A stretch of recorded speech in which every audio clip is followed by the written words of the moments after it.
Welcome, my name is Ziemowit and you are watching Ziemowit About History channel. If you like my content, please subscribe so you can listen a lot of medieval histories, which is my passion. I love medieval history and I would love to share with you a lot of histories about medieval Europe for next years. This is very beginning of my channel. I'm broadcasting to you from this medieval cottage that I built with my bare hands, and we are reconstructing here a Slavic settlement from 10th century. And today I will introduce you to the first history of Russia, to the beginning of Kievan Rus Principality. We will discuss how the Kievan Rus started in 9th century and then to the peak of their power in 11th century during the reign of Jaroslav the Wise. So stay with me and listen to the history of the Russians. The man who established Russian Principality was Rurik. Rurik was Viking. There are discussions if he was a Viking from Sweden who passed the Baltic Sea and come to northern Russia to subdue Slavic and Finnish and Baltic tribes there, or maybe Rurik was in fact Rorik, and the Rorik was a well-known Viking from today Holland and Belgium, and there was Rurik who was fighting there in 1860, and then voices about him disappeared, and finally he emerged in northern Russia. It is also possible that this Rurik was in fact the Rorik from the Western Europe. Nevertheless, Rurik came to northern Russia and he was able to subdue tribes of Slavs, Balts and Finns, Ugro-Finns living there. He was doing it with his brothers, but after a few years his brothers died. I think it wasn't by bad luck. I think Rurik was the one who helped him to leave the world. And then he became the only ruler of northern part of today's Russia. In this moment, let's discuss a little bit a situation in Eastern Europe in 9th century when Rurik arrived from the Baltic Sea and landed near today's St. Petersburg. In the southeast, we have very strong Khazar Khaganate. This is also a very interesting state. I will discuss the history about it in another video. And the Khazar Khaganate was very strong and very big state, ruled by Turkish Khazars, but there was a mixture of nations and a mixture of religions. And what's very surprising, Khan Bulan in the middle of the 9th century become Jewish. He was offered to convert to Christianity, he was offered to convert to Islam, but he chose Judaism as his main religion, and it was very surprising that far in the north, Turkish nomad tribe Khazars become Jewish. But after he became Jewish, his son wanted to enforce Judaism on the people living in Khazaria, and therefore there were a lot of fighting, so Khazaria became much weaker in the late 9th century.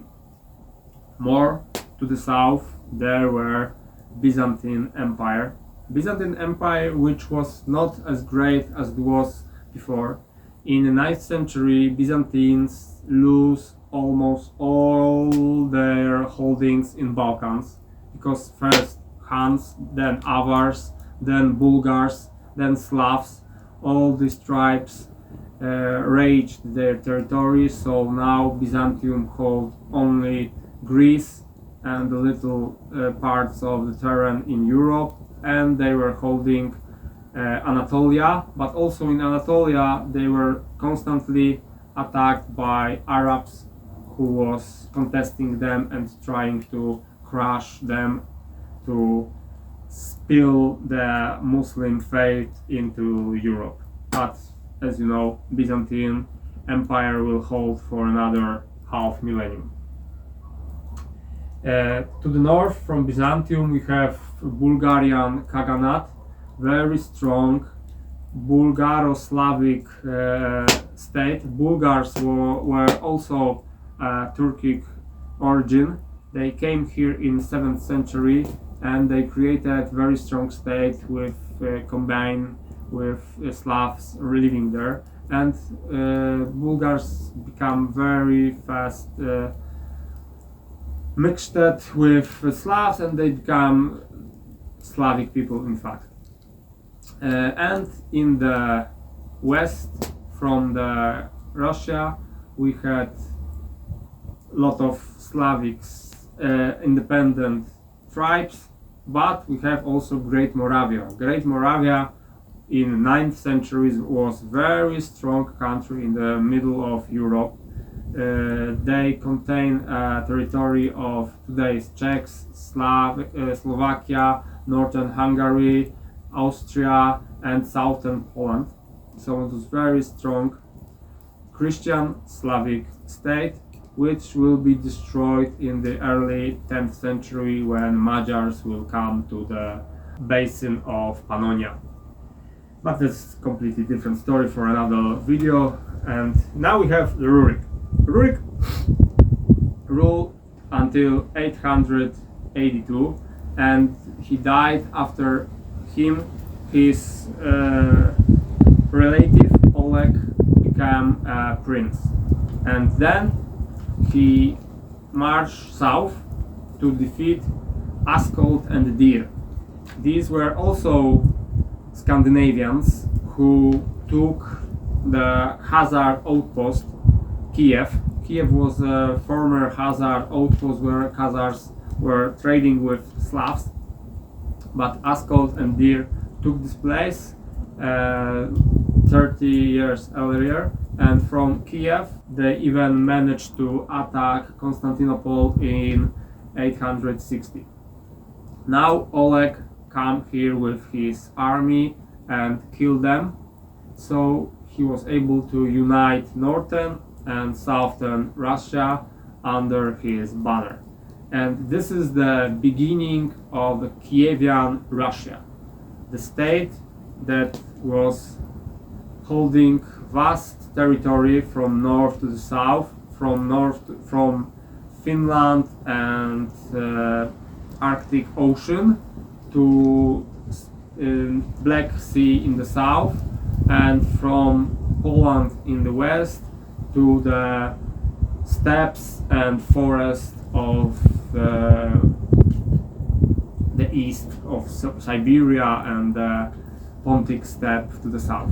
This will become Kievan Rus.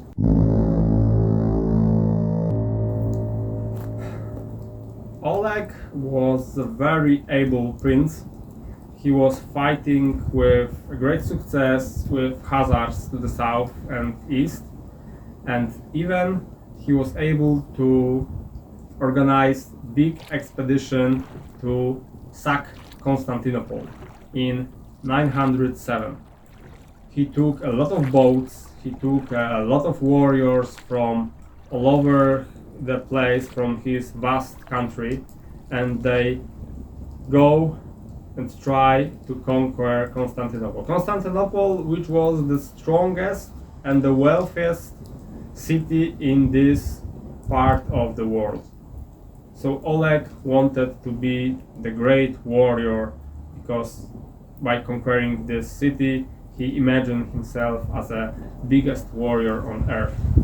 He was unable to conquer Constantinople, but Greeks paid him very big ransom for leaving the city and going back home. So he also come back in the aura of a great warrior because his warriors were very happy with the heavy bounties they took from Greeks.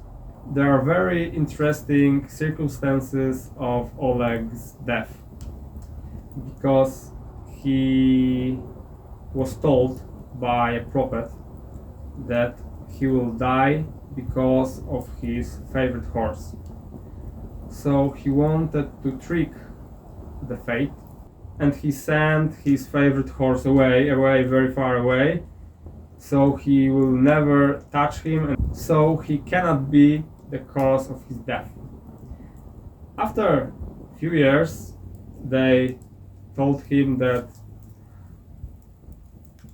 his favorite horse is death. So he laughed. He said that prophet was stupid old man and he will not die because of his favorite horse. But he loved the animal and he wanted to see its grave. So he went there and he kicked a stone which was in this grave, and from the stone, from beyond the stone, attacked him a serpent, and if the serpent bite him in the leg, and he died because of this poison. So in fact he died because of his favorite horse. But after his death, his son Igor was a new Kievan Rus prince.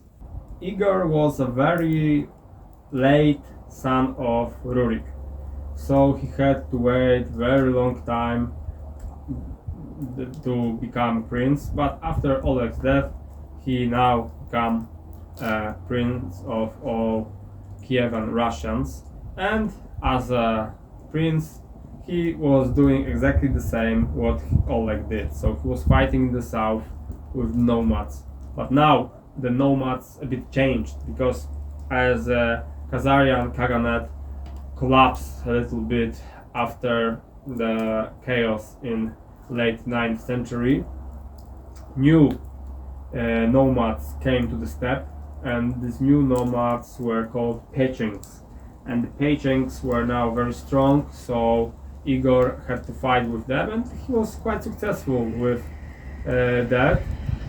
After he won a few battles with Pechengs, he managed to organize 2 expeditions to capture Constantinople in 941 and in 944, but he wasn't able to conquer the city, even though he took a lot of tribute from Greeks who were very eager to pay these barbarians from the north rather than fight them. So when Igor came back, he was very proud and he felt as almost almighty. So he went to the neighbor Slavic tribe, the Drevlans, which were subdued to Kievan Russians, and wanted to take a bigger tribute from them.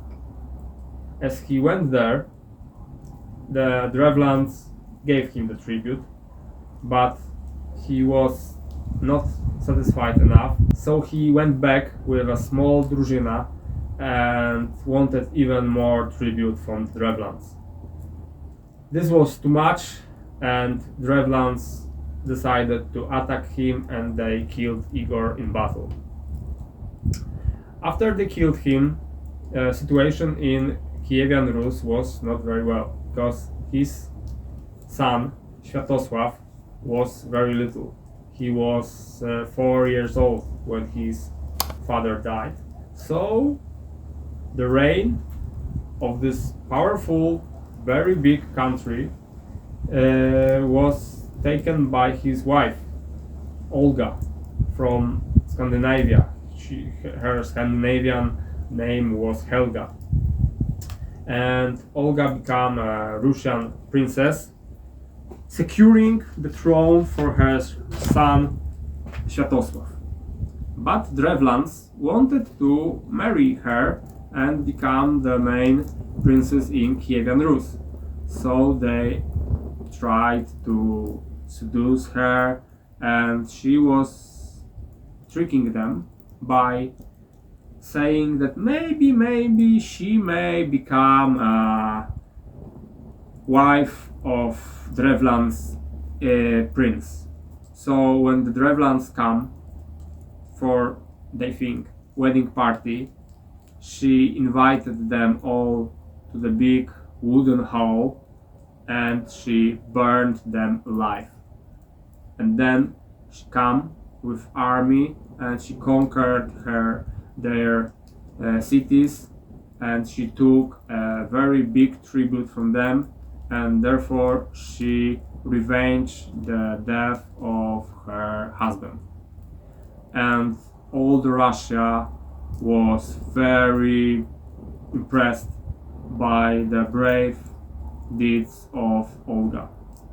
So in this way she secured the position for her son, and when she went to Constantinople in 955, even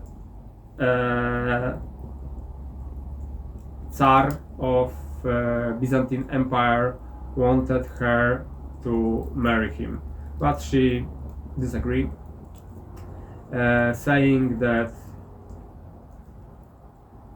she cannot marry her father because he was her godfather when she baptized in Constantinople. So it was very tricky to it was very tricky way to deny the emperor to marry him. And in 957 finally Sviatoslav came to his ages and he became kniaz of the Kievan Rus, and Olga died few years later. Nowadays she is praised as a saint for the Orthodox Church because she was the first who wanted to bring Christianity to these lands. But Sviatoslav was not so eager to be a Christian, so he continued to worship old gods. And this is very interesting because Rurikovich family was of Scandinavia origin and they ruled in Slavic lands. So Sviatoslav was pagan who worshipped also Scandinavian gods like Odin, Thor, Loki, but also the Slavic gods like Perun, Veles and Svarozhic. So it was an interesting mixture of pagan beliefs in Russia in 10th century. Oleg's son Sviatoslav was also very good warrior, and he did astonishing deeds fighting in the south. But you have to imagine, Russia was a great country with a lot of population, and Sviatoslav as a leader was supported by very numerous warriors from the north, from the so it was a mixture of Vikings, Slavic warriors, Baltic warriors, Finnish warriors, and also nomad Piechings. And with very big army in 965 he invaded Khazaria and he conquered them. He burned their cities, and Khazaria was practically destroyed after Sviatoslav died, so he expanded his territory much more to the south and to the east. But now the biggest force in the steppe were the Piechengs, and Piechengs will change their mind and will attack Sviatoslav in the few years. But now, as he conquered Khazaria, he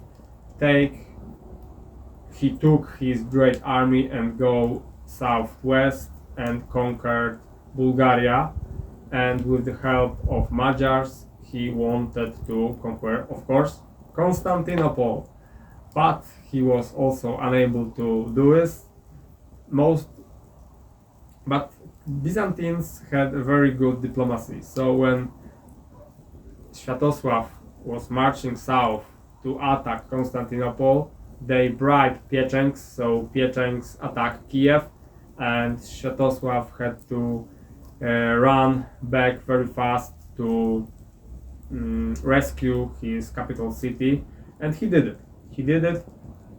After fighting Piechengs back, he come back to the south and again tried to conquer Constantinople, but emperor paid him very big amount of silver, gold and ropes, so they went back happy that they have trinkets they wanted.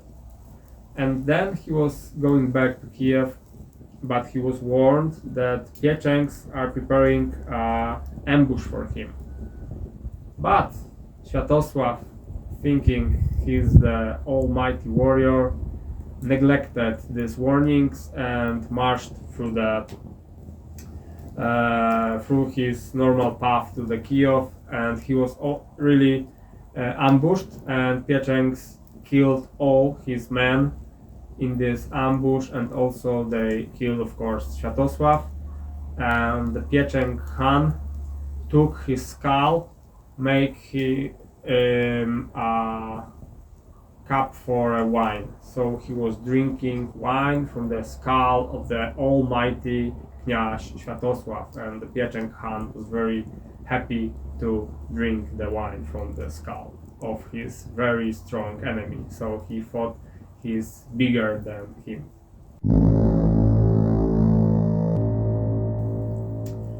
After Sviatoslav's sudden death, his three sons took the Russia for them, and the most important was Vladimir, who took the north.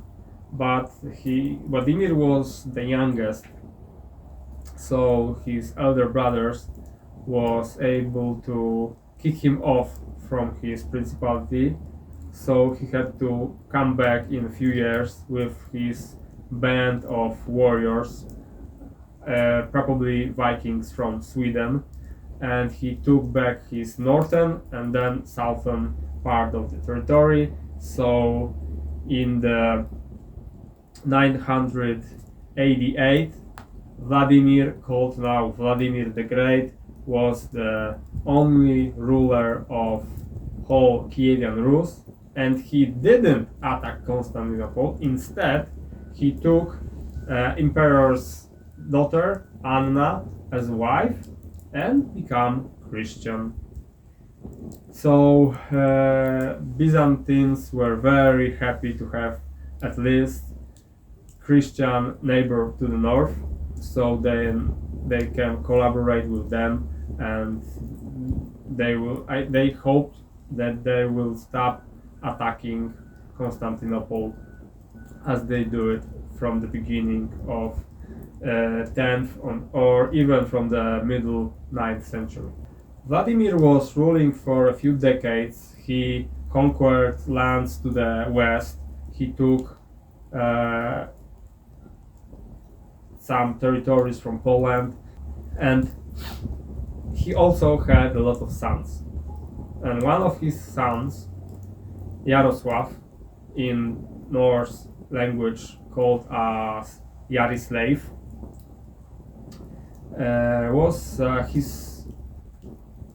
hand in the north. But he rebelled against his father, and Vladimir the Great was marching north to punish his proud and rebellious son Jaroslav. And during this expedition, Vladimir died.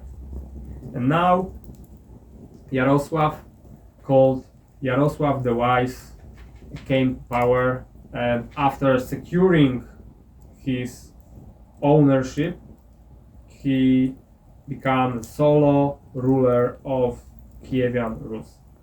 And during his reign, that was lasting almost 40 years, Kievan Rus were in the peak of their strength, because Jaroslav was able to fight Piechengs in the steppe, so his southeast border was mostly secured.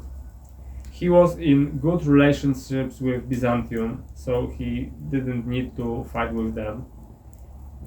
Only the Poland was some problem for him, because in 1018 Polish king Bolesław the Brave attacked Kyiv and won a battle with Jaroslav. Jaroslav fled north, and the Kyiv was taken by Polish soldiers, and his family member was put on the throne of Kyiv, but after 1 year Jaroslav managed to kick him out and take Kyiv from himself. And after Bolesław the Brave from Poland died in 1025, Jaroslav attacked Poland and revenged for the attack the Bolesław did before. So only the Poland was a problem for Jaroslav. Jaroslav the Wise was also a reformator. He was a big monastery builder. He was investing in fortifications, in trade, in commerce. The Kievan Rus was very wealthy during his reign because of trade, of course, the trade between Scandinavia and southern parts of Byzantine Empire, and also the Arabic states was leading through the Kiev. Kiev was the very wealthy and very important town in this period.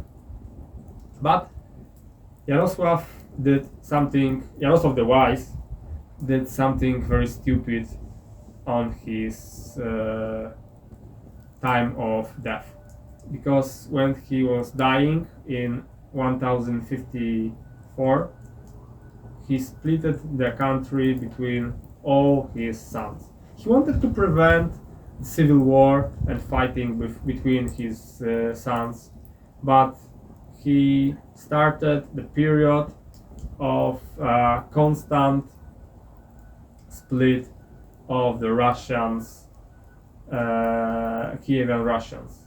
And when the Mongols come, almost 200 years later, they will face the Russia, which is divided into many small states, and the Russian princes were unable to cooperate. So Mongols were able to conquer Russia, and it changed the history of this part of Europe for the next hundreds of years. But this is another story, completely different story, so I will tell you about it, of course, in the future. Please subscribe to my channel, and I will tell you a lot of interesting stories about history of Europe. Thank you for watching. Bye.